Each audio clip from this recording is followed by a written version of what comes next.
കൊച്ചിയിൽ കടലിൽ മുങ്ങിയ MSC എൽസ കപ്പലിന്റെ ഇന്ധന ടാങ്കുകളിൽ നിന്നും എണ്ണ നീക്കം ചെയ്യുന്നതിനുള്ള പ്രവർത്തനങ്ങൾ അടുത്തയാഴ്ച ആരംഭിക്കും.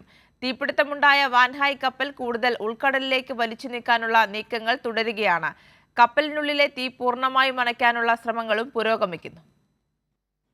MSC എൽസ കപ്പലിലെ ഇന്ധന ടാങ്കുകളിൽ നിന്നുള്ള ചോർച്ച പൂർണ്ണമായും അടച്ചതിന് പിന്നാലെയാണ് ദൗത്യസംഘം അടുത്ത ഘട്ടത്തിലേക്ക് നീങ്ങുന്നത്. ഇന്ധന ടാങ്കിൽ നിന്നും എണ്ണ നീക്കം ചെയ്യുന്നതിന് പുതിയ കമ്പനിയുമായുള്ള കരാർ തയ്യാറായി. ഹോട്ട് ടാപ്പിംഗ് സംവിധാനത്തിലൂടെയാണ് ടാങ്കുകളിലെ ഇന്ധനം പുറത്തേക്ക് എത്തിക്കുക. ജൂൺ 13 മുതൽ ടാങ്കുകളിൽ നിന്നും എണ്ണ നീക്കം ചെയ്യാനാണ് ആദ്യം ലക്ഷ്യമിട്ടിരുന്നതെങ്കിലും പ്രതികൂല കാലാവസ്ഥ തടസ്സമായിരുന്നു. കേരള തീരത്തെ കടൽക്ഷോഭം കുറഞ്ഞാൽ അടുത്തയാഴ്ച തന്നെ ദൗത്യം ആരംഭിക്കും. ദൗത്യത്തിന്റെ ഭാഗമായി കാനറ മേഘ് എന്ന ടഗ്ഷിപ്പ് ജൂൺ 26-ന് കൊച്ചിയിലെത്തും. അതേസമയം തീപിടുത്തമുണ്ടായ MV വാൻഹായ് കപ്പൽ കൊച്ചി തീരത്ത് നിന്നും കൂടുതൽ അകലേക്ക് വലിച്ചു നീക്കാനുള്ള ശ്രമങ്ങളും പുരോഗമിക്കുകയാണ്. ഇതിനായി വേറെയും കപ്പലുകളും ടഗ്ഷിപ്പുകളും കൊച്ചിയിലെത്തും. നിലവിൽ ബോക്ക വിംഗർ എന്ന ടഗ്ഷിപ്പാണ് വാൻഹായിയെ വടം കെട്ടി വലിക്കുന്നത്. സരോജ ബ്ലെസ്സിംഗ് എന്ന കപ്പൽ കൂടി ഉടൻ കൊണ്ടുവരും. രണ്ടാമത്തെ വടം സരോജ ബ്ലെസ്സിംഗിൽ കെട്ടിവലിക്കും. സിംഗപ്പൂരിൽ നിന്നുള്ള GH വോയേജർ, ഷാർജയിൽ നിന്നുള്ള വിർഗോ എന്നീ ടഗ്ഷിപ്പുകളുടെ സഹായവും ഉണ്ടാകും.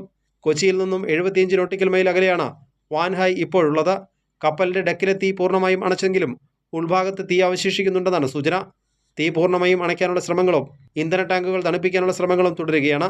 കൈരളി ന്യൂസ്, കൊച്ചി.